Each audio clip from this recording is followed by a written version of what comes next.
Death,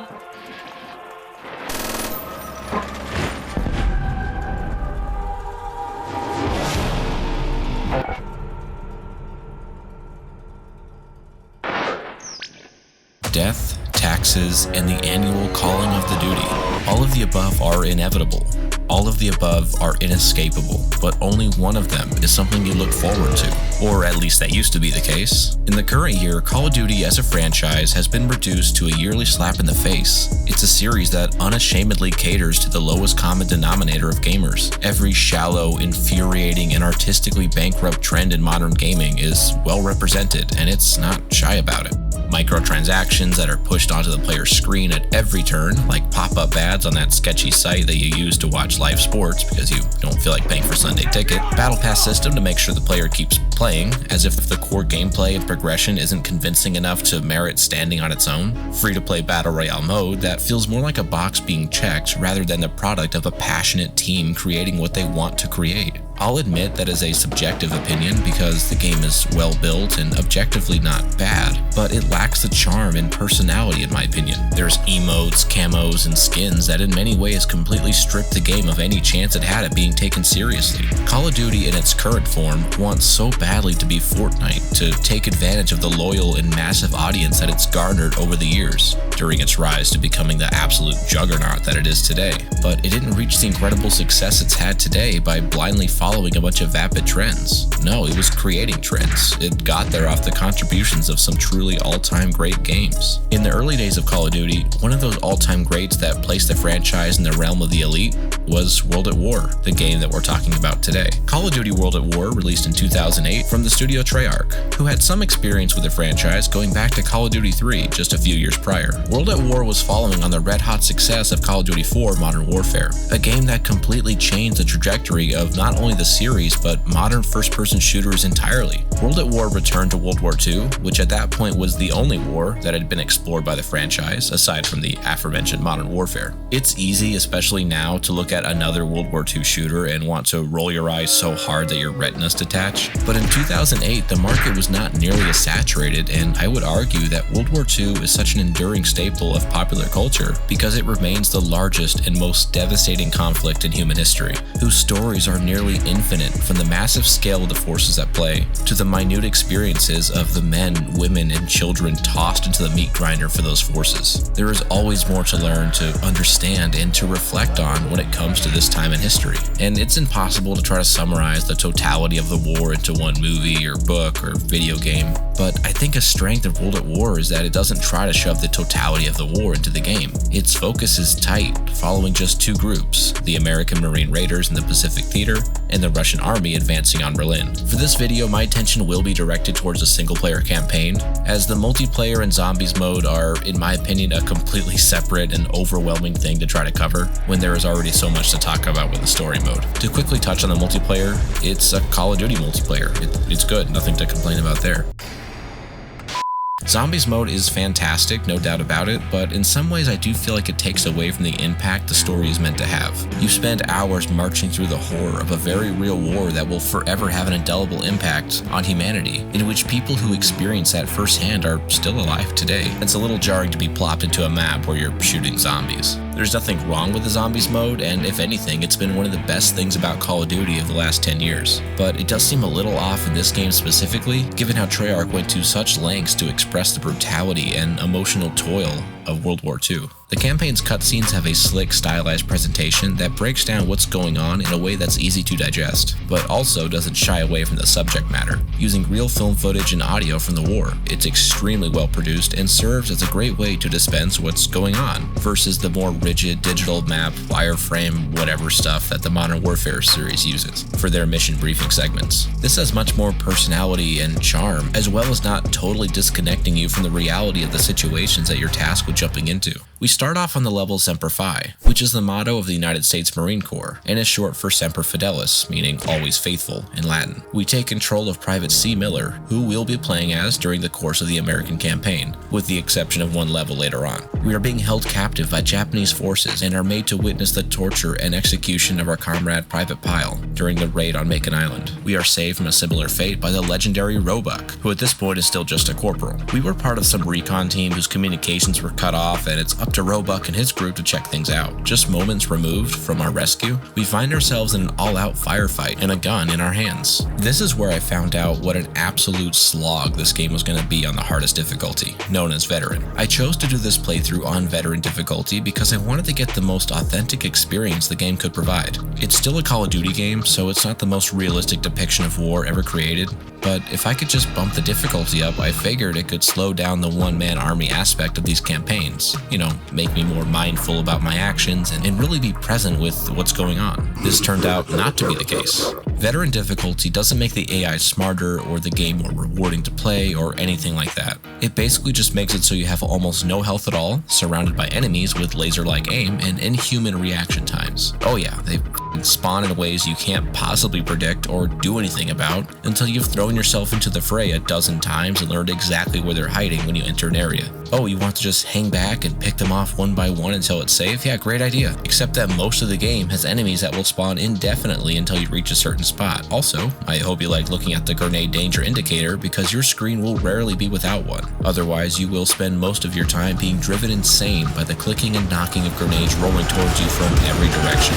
A boom-cocky, if you will. Anyways, Roebuck and our Sergeant Sullivan led us through the thick jungles of the Makin Atoll, shredding hordes and hordes of enemies on our path to secure the village and advance to a weapons bunker we needed to destroy before escaping the island. I poked a hole in a fuel barrel sitting in the back of a truck and began our assault on the bunker. The charges were planted, and as we made our sprint to the boats, I was ambushed by a dude with a katana, but Roebuck clutched it up and saved me for a second time in just 15 minutes. He dragged my useless body to the boat, and we got the out of there with a massive fireball in our wake. A few years pass from then, and our team ends up back in the Pacific Theater to mount an attack on the white beach of Peleliu in order to secure the airfield for Allied forces. This mission is titled Little Resistance, as in what we expect to find on this beachhead. This was not the case, and within moments of reaching the island, we were subject to a furious rain of lead and thunderous shells. We watched as dozens of men fell in horrific fashion beside us, but the fight moves on. For some reason, they trusted me with the radio used to call in airstrikes. I have no concept of coordinates or how to communicate them verbally, so thankfully, the game gives me a handy yellow orb to aim my hellfire. Pushing further up the beach, I held back and picked off enemies with my M1 Garand, and got to appreciate the excellent overall presentation of this game.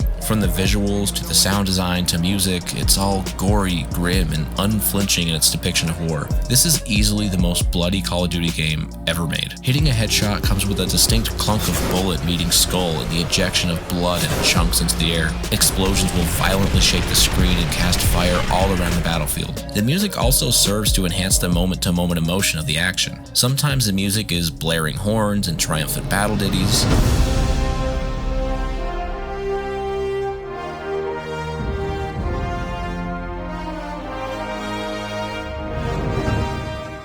Sometimes the music is driving guitars, getting the blood pumping in the thick of combat.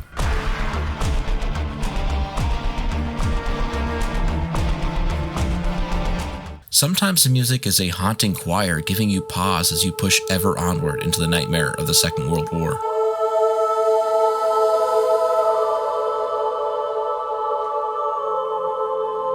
It's all fantastic, and it fits the environment perfectly. I remained on veteran difficulty for way longer than I probably should have, at least the first 5 or 6 levels, so all the footage you're seeing of these opening missions are coming as I trudge through the slog of this game's hardest mode. A good example of the utter bullshit that veteran difficulty forces you to gobble on is the section here where you're pinned down from machine gun fire streaming down from a bunker on a hill. You are given a destroyed truck as cover, and otherwise your only move is to continue into the nearby hole where enemies are camping inside. The opposing soldiers are dotted all across the area beyond the truck, in addition to the turret, so staying exposed for any amount of time is just asking to be tenderized by oncoming fire. The enemies inside the hole you're supposed to go into don't spawn until you approach, and fuck me if they don't move in the weirdest fucking way, making it an astronomical pain in the dingus to land any shots on them as they assume their various positions inside the hole. A grenade does fuck all, so you're just stuck there hoping one of them doesn't lock onto you with perfect accuracy and end you in half a second, since you have the durability of a loaf of bread. After several attempts, I eventually got past the nonsense, not knowing this would be the case every 5 steps I take on this difficulty. Just one impossible shooting gallery after another.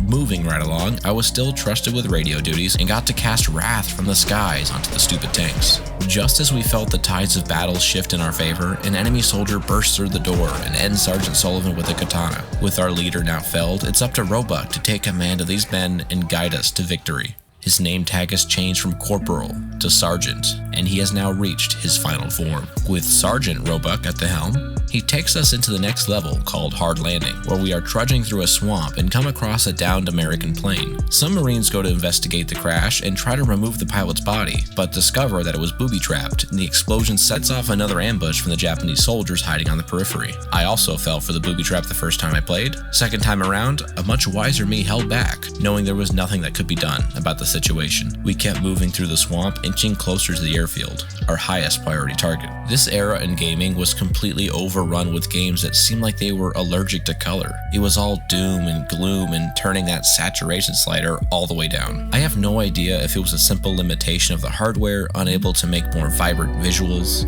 or if it was an artistic choice to exemplify the grit and horror of war. But it works in this game's favor for sure. The muted colors make the glow of explosions and spatters of blood stand out even more. Sure, it might not be the most realistic graphics to ever exist. It may not even be a very realistic depiction of what actually happens in combat, but as a dramatization, it does well to get the point across that yes, it was chaos, it was terror, it was humanity's darkest depths casting itself over the globe. Sure, it can be a little silly at times with how you are one soldier mowing down literally thousands of men with superhuman levels of health regeneration, but at the end of the day, it's still a video game and it has the responsibility of being marketable and fun. Some sacrifices to realism have to be made. We made our way to the building used for the very first zombies level, Knockdown Toten, which in this case is being occupied by Japanese forces holding down a group of American soldiers. I guess at some point following the campaign, this building was just teleported somewhere to some random field in Germany or whatever. I was stuck here for way too long, as my only cover to get to the other side was a 3-foot tall trench where I could crawl through the bodies of my comrades to reach the other side.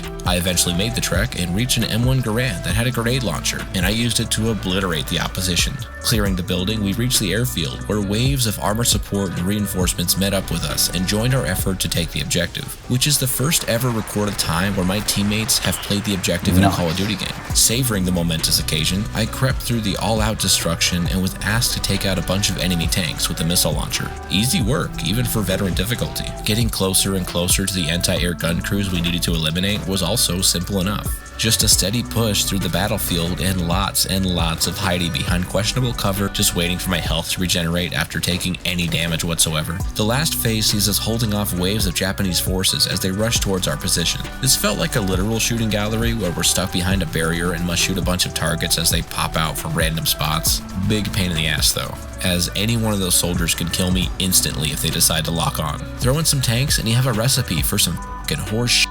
I guess all we had to do was wait for air support, so maybe it was actually easier than I thought, but I died a lot. Now that we've taken the airfield at Peleliu, we now move on to the other campaign of the game, the one on the Eastern Front. We follow the story of Private Dmitry Petrenko and Sergeant Reznov in the mission Vendetta, where we emerge from the rubble of Stalingrad after surviving the massacre. The German war machine completely devastated the city, leaving it and its people in ruin. Dmitry and Reznov lie in a fountain full of bodies and play dead until it's clear to move. Reznov is on a tear to find the man responsible for the death and destruction of his home and his people, the German General Amsel. However, Reznov is injured and unable to use his rifle, so he gives it to us and teaches us to use it like a true hunter. We take out a German patrol before making our way through the burned out buildings that just weeks prior was full of laughter and warmth of friends and family, but now sit empty and cold. We sneak around a bit until we're spotted by a sniper, and as the only one of us with 2 working hands, Reznov asked me to take care of it. Not that my aim is any better than his, as apparently all I can manage is to graze the sniper.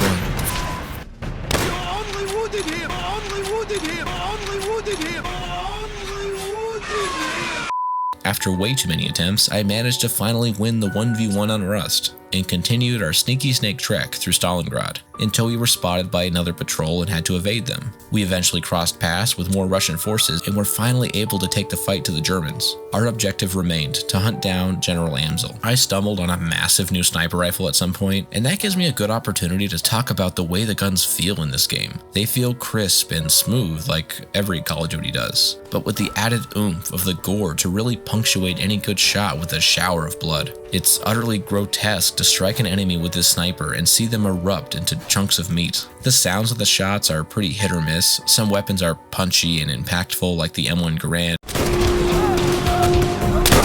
or MP40, while others, like this sniper I found, the PTRS-41, is a little underwhelming for how powerful it is. I can't speak for the historical accuracy or whatever of these weapons, but they are realistic enough to be believable to someone like me who isn't steeped in World War II weapon expertise. We reached an area overlooking a public square where our target was near. We open a firefight that draws General Amzil out of the building he's hiding in, and after only like 10 attempts, I managed to finally land a kill shot on him as he ran to cover. This level does stand out to me as memorable. The atmosphere, the interaction with Reznov, it's all iconic. Reznov is such an amazing character for the series. He does a great job of organically getting the player to understand the true cost of this war on their land and their people. This place once echoed with conversations of friends and lovers. No longer. And it makes the later levels where the Russian forces turn the tides on Germany that much more believable and satisfying to finish the fight and avenge all that has been lost because of the fighting. Speaking of which, that warpath starts on the very next level, where 3 years have elapsed and Dmitri finds himself captured by German soldiers on German soil. But Reznov and the rest of the German army come to the rescue. This begins the level, Their Land, Their Blood, where the fight is taken to the Germans. We march through Silo Heights, blazing a course to Berlin. This is the first level that I became properly pissed at the veteran difficulty. There is a section early on where you encounter a trench beneath a bridge where you have to wade through waves of enemies, and the only way to make any progress is to be aggressive and rush the enemy. Showing any patience whatsoever is just asking for more enemies to spawn and more grenades to be lobbed at you by the 100. Veteran difficulty requires aggression, but also perfection, as every missed shot is met with instant death. Oh, but also getting shot will force you to flinch so violently that you have zero chance to land a good shot. The only way to progress is to catch the enemy off guard, which is nearly impossible because for every one that you do, there are 3 more who will pop up and laser you from a mile away. Somehow I continue through dozens and dozens of respawns until we finally emerge the other end, as one hurdle on our journey to Berlin has been cleared. Reznov delivers a rallying cry to the Russians fighting alongside him. The crowd goes nuts. We step away from the Eastern Front to return to the Pacific Theater, where Roebuck is leading the charge further inland on Peleliu, where the enemy is holed up and dug deep, unwilling to give up any ground, and it's up to us to clear them out. This begins Burn 'em Out, where we navigate the maze of trenches that cut through the island in order to eliminate a series of mortar crews who have been grinding the American efforts to a halt. This level really doesn't ask much of the player in its objective, just follow the winding paths until every mortar pit is knocked out, but of course, veteran difficulty has to turn this into an absolute slog, like creeping through a knee-high swamp with lead shoes. Moving forward 10 feet is met with a new wave of enemies who require a new set of understanding of their positions that takes multiple attempts to get right. But I was still determined to keep pushing through the adversity of complete bull in order to maintain the authenticity of the battle. I mean, how hard is it really, right? There are actual human beings who experience this firsthand. Why am I complaining? The first section had a mounted turret that had our team pinned down, so I was asked to pop a smoke grenade to provide cover for us to move up. Of course, I whiffed the throw and had to throw a second one, and as soon as we entered the cloud of smoke, we're met with a sea of grenades that no amount of reflexes could have prepared me for. All I had to do was follow the damn trench, and no matter where I turned, it was insta-death. Private Miller has seen his life end in these trenches in dozens of universes, and the one universe that he made it out alive was because I just got lucky that 100 grenades didn't flood my immediate vicinity, and I actually landed more shots than I missed, which, as said before, is harder than it seems. The gunplay is still Call of Duty, it's fantastic, but the flinch after getting shot is absurd, and the enemy animations are sometimes jerky and weird, making predicting their movement a tall order while trying to avoid the hazards of veteran difficulty. I put my big boy pants on and pulled out the flamethrower, as I've had quite enough of these enemies not being fully engulfed in the flames of my fury, and also literal flames. I got to admire the scenery quite a bit while waiting for my health to regenerate. It's really a place built to be a paradise, but fallen victim to the war, as have so many other locations all over the world. Anyways, back to roasting enemies by the handful. The animation of someone on fire is actually kind of upsetting, like they desperately paw at their bodies hoping they can extinguish the blaze through sheer willpower and hope, but the flames claim all once they grab hold,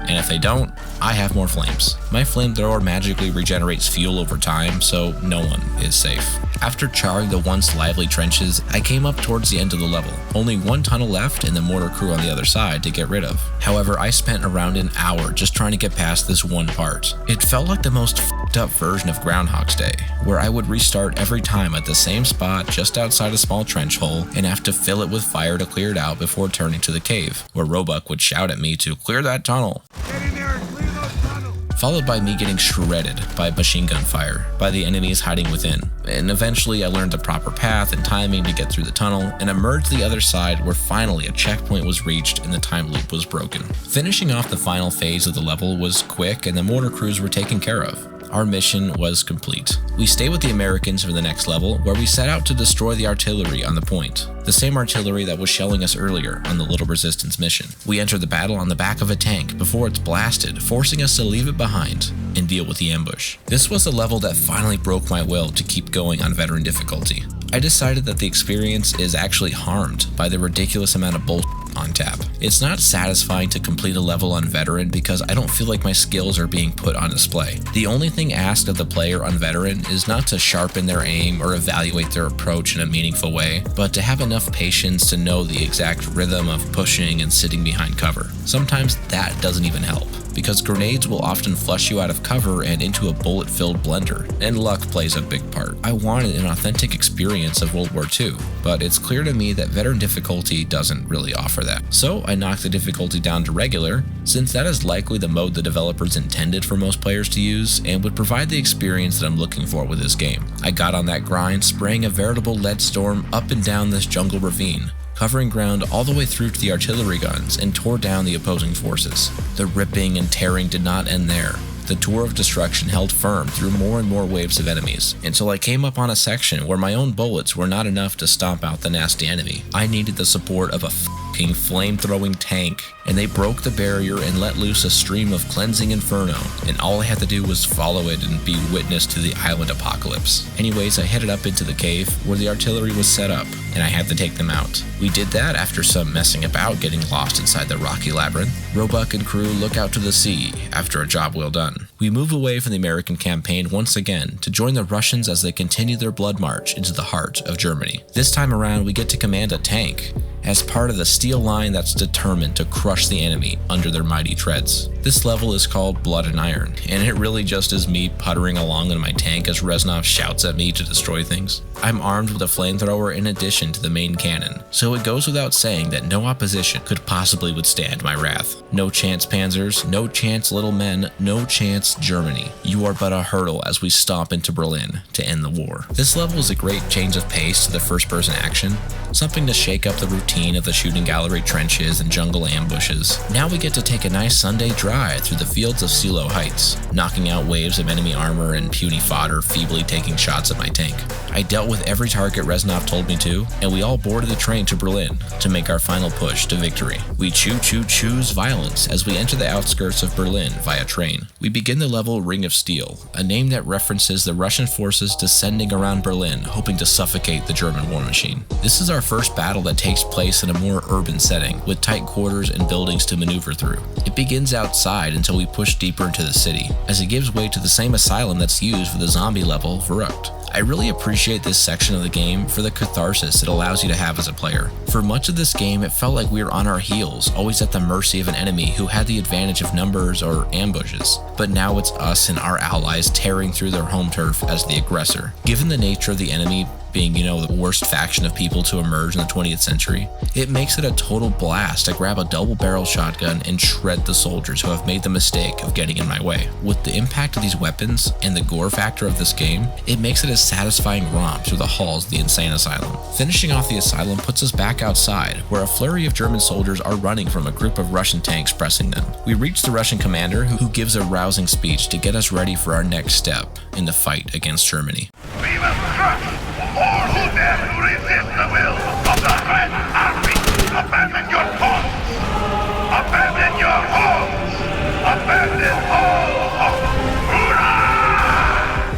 We advance further into Berlin, where Reznov leads us through the city streets, taking on more and more German forces. This level is called Eviction, and it is exactly how it sounds. Stroll through town until we come across a metro tunnel, where we're given a choice on what to do with these German soldiers who are surrendering. If we shoot them, showing them mercy, it will go towards the good quote from Reznov on the final level. If we throw a grenade or a Molotov at them, it goes towards the evil quote. After we make our decision with the soldiers, we get shelled by incoming artillery and are forced to take shelter in the metro, where we battle through hordes of enemies until we are overcome by water, as the Germans, in a desperate attempt to kill the Russians, have flooded the tunnels. This game has done a wonderful job of keeping it interesting by changing up the environments and situations for the firefights. There's a surprising amount of variety to the encounters, despite most of it boiling down to pointing and shooting. And there's another change of scenery in the following mission, where we jump back to the Americans and take control of a gunner aboard the Manta Ray, a black cat plane whose goal is to destroy a fleet of Japanese merchant ships. The gunship we're on is flanked on all sides by massive weapons that we for some reason are asked to cycle between ourselves,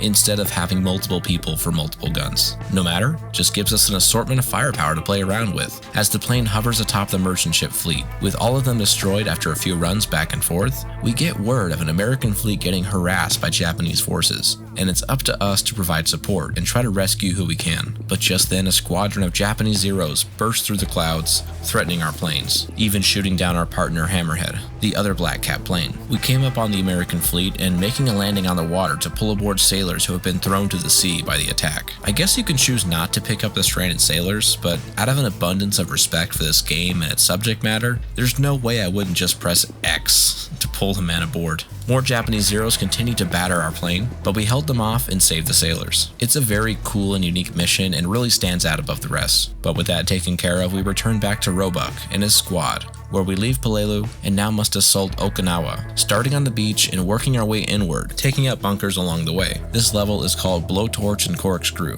which is a reference to an actual tactic used in World War II, where a soldier wielding a flamethrower is supported by gunners armed with bars, which are called corkscrews. One neat detail about this level is the environment it takes place in is being pounded by a storm, and the weapons are all custom skinned to reflect that, as they are wet and covered in mud. The only objective is to navigate the jungle and blow up a series of bunkers using satchel charges. There is a nice balance of wide open areas where using the Browning machine gun or similar weapon is recommended, and sections like the close quarters interiors of the bunkers that require the warm touch of a flame's embrace. This level is a little unremarkable in my opinion, despite some of the cool details it brings. It's just a quick romp through the Okinawa jungle to clear a path to the final American level, the taking of Shuri Castle. The cutscene that punctuates Blowtorch and Corkscrew and leads us into Breaking Point, the last Pacific Theater mission, shows us some alarming statistics about the cost of this war and where the minds of these soldiers were at. Their chances of survival were 1 in 5. They struggled to sleep every night, hunkered down in some dirty foxhole, hoping the enemy doesn't slit their throats. And they believe that they have done everything that was asked of them, and more,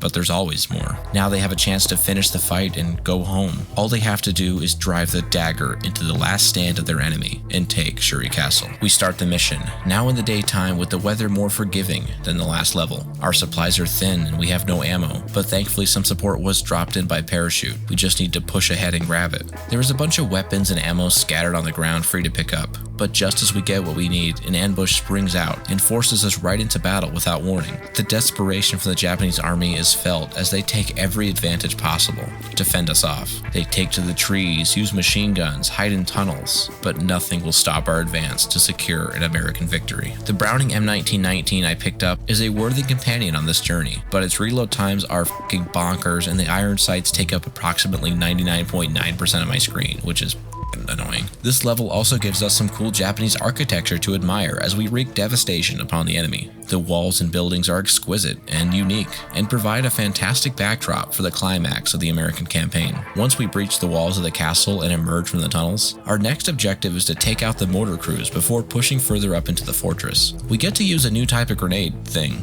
that is just a mortar round that we slap on the ground or something and toss at enemies. It's pretty cool and something new. Embers are flicking into the Pacific air from the fires consuming the walls of the castle. The assault pressed forward until we reached the courtyard, where a group of Japanese soldiers appeared to surrender. Our team walked up to subdue them, but it turns out to be a trap where I'm forced to choose between Roebuck or Polonsky to save. I had the back of Roebuck, who led us through the thick of hell and got us this far. We didn't have time to mourn the loss of our comrade before enemies charged our position as Roebuck shouted to eliminate them all and show no mercy. I was once again trusted with radio duty to call in air support and completely decimate everything around us. This is the culmination of the American campaign. Every direction has Japanese soldiers pouring out to defend their last stand. I kept the air assault coming, its payloads crushing the buildings. When the dust settled and all that lay around us was ash and fire and bodies, Roebuck walked to Polanski and took his dog tags, giving them to me. I honestly didn't feel much for Polanski. He wasn't exactly a fleshed out character. He just kind of was there for most of the campaign. I didn't even notice him most of the time. Our mission was complete in the Pacific Theater, and now we head back to the Eastern Front, where the Russian army looked to make their final move on Germany. Reznov pulls us from the flooded metro and throws us straight into combat. This mission is called Heart of the Reich, and our only objective is really just to get to the Reichstag. Reznov orders someone to take the flag so we can plant it as a symbol of our victory, and coming up on the steps of the Reichstag, there were cannons holding off our forces. Charges planted and detonated, they were discarded with ease, and that left just a wall of soldiers standing between us and ultimate victory. Germans erupted in hordes streaming from the building, and it was actually pretty difficult to get past, but eventually we did, at the cost of our flag bearer. Reznov placed the responsibility on us to carry the flag until the end. We enter the final level of the game, where we work our way through the Reichstag, looking to end the war in Europe, here and now. Reznov reminds us how far we've come on our journey, from lying cold in a fountain in Stalingrad surrounded by the devastated remains of a country crushed by the German war machine, to leading the Red Army back to life and bringing the fight to Germany. April 30th, 1945. When he first spoke of Dmitri, Reznov told tales of a hero, someone we should all aspire to be like. His merciless brutality defines him only as a savage, just like the rest of the Red Army. He is no hero. Now is our chance to put a period on the most destructive war to ever face the Earth and its people. The Reichstag is our last stop, and the battle will be grand. After tearing up the lobby and halls throughout the building, we come across the Parliament Room, where a giant eagle statue adorns the far wall of the chambers, and our objective is to push against the German resistance long enough to shoot down the eagle statue, the most prominent symbol of the German power. The music here is equally as haunting as it is epic. Thundering drums are rumbling beneath a chilling choir. Guitars bring the energy as the intensity ramps up. Explosions and gunfire fill the air. This is it, the climax of the game. I provided support from the balcony with my sniper rifle until descending to the ground floor to deliver the knockout blow to the Germans by tearing down their eagle statue. We have only one thing left to do: plant the flag on the roof and end the war. There was a fair bit of enemies defending the roof, but nothing would keep us out. The chance of a choir followed me through the last breath of the German army. The soldier tasked with planting the flag was felled mere feet from his destination, and so it was up to me to then hoist the banner and claim victory. One last German soldier hid behind a low wall, shooting me as I walked up towards the point. He shot and wounded me, but Reznov protected me and slashed him with his machete, and made sure I can drag myself to the finish. We did it. The war was won. With the raging chaos in Europe over, it's now up to the Americans to do the same in the Pacific. A short cutscene shows just how that was done. Atomic bombs dropped over Japan, forcing their surrender and withdraw from the war. We end on this note. We are gathered here, representatives of the major warring powers, to conclude a solemn agreement whereby peace may be restored. It is my earnest hope, and indeed the hope of all mankind, that from this solemn occasion a better world shall emerge out of the blood and carnage of the past.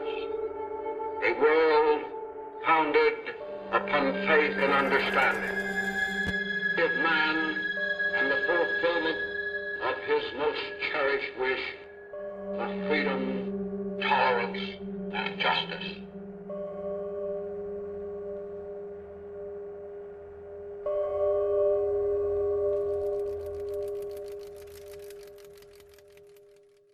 And so that's Call of Duty World at War, or at least the campaign. A true masterpiece? I believe it is. It presents the intense, brutal, nightmarish reality of World War II in a way that's easy to understand and appreciate, so that the struggle and horror that was endured by millions can be expressed at least in some small part. As a game, it's as crisp and sharp as any other Call of Duty, no surprise there, but World at War does deserve praise for what it accomplished, and it is a masterpiece. Have a nice day.